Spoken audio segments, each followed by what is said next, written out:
ये पहली बार नहीं हो रहा। हर बार हम कहते हैं कि हम सीख लेंगे। याद करिए पठानकोट एयर बेस पे हमारे जिस प्रकार से सेना और वायु सेना के लोगों को मारा गया था, उसके बाद हमने कहा कि हम सबक लेंगे। फिर उरी में आर्मी बेस पे यही हुआ। अटल और अटूट तरीके से कड़ी कार्रवाई हो, एक ऐसा उदाहरण पेश किया जाए उन उग्रवादियों के खिलाफ भी, और उनसे ज्यादा जरूरी उन उग्रवादियों के पोषकों के खिलाफ भी, जिन्होंने उन उग्रवादियों को हमारे देश की सरजमी पर भेजा। उन्हें ऐसी सजा दी जाए कि सजा भी दहल जाए।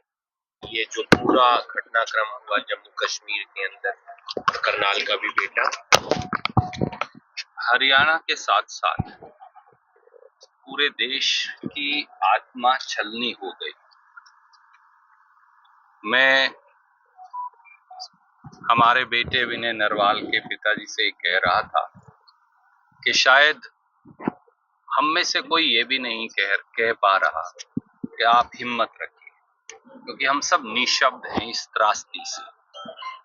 जम्मू कश्मीर में जो पहलगांव में बैरसन ग्राउंड में जो टेरर अटैक हुआ, जिसमें 26 निहत्थे निर्दोष लोगों की पाकिस्तान से आए आतंकवादियों द्वारा हत्या की गई है, उसकी जितने कड़े शब्दों में भर्त्सना की जाए शायद वो कम है। इस देश में हर वो व्यक्ति जिसके मन में मानवता और प्यार भाईचारा है, उसे ये लगा कि परिवार का एक उनके सदस्य चला गया। ये ठीक है कि 26 परिवारों ने अपने परिवार के चिन्ह खोए।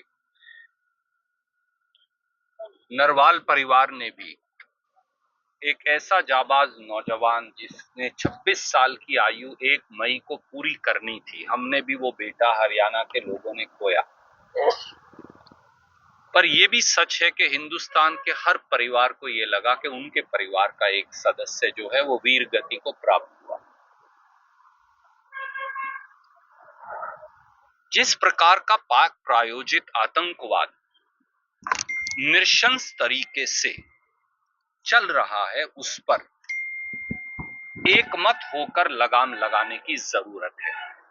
किसी प्रकार के राजनीतिक या सामाजिक भेदभाव से ऊपर उठकर, किसी प्रकार की राजनीति से भी ऊपर उठकर, और कांग्रेस पार्टी और उसके अध्यक्ष और राहुल गांधी जी ने तो कहा है कि हम सरकार और देश के साथ खड़े हैं, अटल और अटूट तरीके से कड़ी कार्रवाई हो, एक ऐसा उदाहरण पेश किया जाए उन उग्रवादियों के खिलाफ भी, और उनसे ज्यादा जरूरी उन उग्रवादियों के पोषकों के खिलाफ भी, जिन्होंने उन उग्रवादियों को हमारे देश की सरजमी पर भेजा।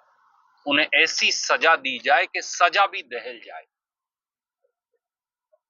तभी हमारे इन 26 साथियों की कुर्बानी जो है, जो उन्होंने देश के लिए दी, तभी उनके परिवारों को और पूरे देश को शायद थोड़ी सी तसल्ली और उनको थोड़ी सी श्रद्धांजलि हम दे सके। एक बात और कहेंगे, जिस प्रकार से आज मैं तो आपके टेलीविजन चैनल्स को देखता हूं, एनडीटीवी नाम के टेलीविजन चैनल दिखा रहे थे कि उग्रवादियों ने एक हफ्ता पहले वहां रैकी की, बैरसन ग्राउंड की। कोई कह रहा है कि ये पीर पांजाल से आए थे, कोई कह रहा है 3 पाकिस्तानी थे, 2 दूसरे लोकल थे। अगर ये सारे इंटेलिजेंस इनपुट्स थे सरकार के पास, इंटेलिजेंस एजेंसीज के पास, तो कश्मीर तो दुनिया की सबसे बड़ी मिलिट्री कमांड है, 3.5 लाख फौजी और सिपाही लगे। तो ऐसे में क्या ये इंटेलिजेंस और सिक्योरिटी फेलियर नहीं है? ये पहली बार नहीं हो रहा। हर बार हम कहते हैं कि हम सीख लेंगे। याद करिए पठानकोट एयर बेस पे हमारे जिस प्रकार से सेना और वायु सेना के लोगों को मारा गया था, उसके बाद हमने कहा कि हम सबक लेंगे। फिर उरी में आर्मी बेस पे यही हुआ, फिर नगरोटा के आर्मी बेस पे यही हुआ, फिर अमरनाथ यात्रा में यही हुआ, फिर रायसी में फिर यही हुआ, फिर पुलवामा में यही हुआ, और अब पहलगांव में। कितने और लोगों को वीरगति को प्राप्त करना पड़ेगा, जिसके बाद हमारी इंटेलिजेंस एजेंसीज और इंटेलिजेंस देखने वाली केंद्र सरकार जागे। ये आलोचना नहीं है, ये अनुरोध है। गृह मंत्री और प्रधानमंत्री जी को अपने अंतर्मन में झांक कर देखने की आवश्यकता है। ये उनसे अनुरोध है, उनकी आलोचना नहीं, क्योंकि जम्मू कश्मीर प्रांत नहीं है, यूनियन टेरिटरी है। इसका सीधा नियंत्रण प्रधानमंत्री और गृह मंत्री अमित शाह जी और नरेंद्र मोदी जी के पास है। वहां सबसे बड़ी मिलिट्री कमांड है, 3,50,000 फौजी और सैनिक लगे हैं।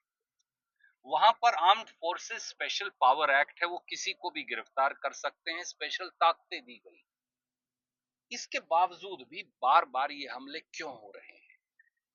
उनका जवाब तो हम देंगे और देना चाहिए, हम सरकार के साथ हैं उसमें, पर इन पर रोकथाम कैसे लगेगी, इसके लिए गहन चिंतन प्रधानमंत्री मोदी जी को भी और अमित शाह जी को भी जरूर करना चाहिए। और जो कदम सरकार उठाएगी पूरा देश उसका समर्थन करेगा, क्योंकि उग्रवाद पर राजनीति नहीं हो सकती। आप साथ हैं, राहुल गांधी साथ हैं, मल्लिकार्जुन खड़गे साथ हैं, पर रॉबर्ट वाड्रा तो पता नहीं क्या क्या बोल रहे हैं। देखिए, मेरा आपसे एक अनुरोध है, पत्रकार मित्रों से भी, किसी एक विशेष व्यक्ति ने अपनी भावना के अनुरूप कुछ कह भी दिया तो उसको बड़ा बनाने की बजाय आज देश को एक स्वर में बोलने की जरूरत है। जब भी आप उग्रवाद से लड़ेंगे, इंदिरा जी ने अपनी कुर्बानी दी, राजीव गांधी जी की शरीर के न जाने कितने टुकड़े उग्रवादियों द्वारा कर दिए गए, सरदार बेन सिंह के शरीर के टुकड़े चुन चुन कर हमने अपने हाथों से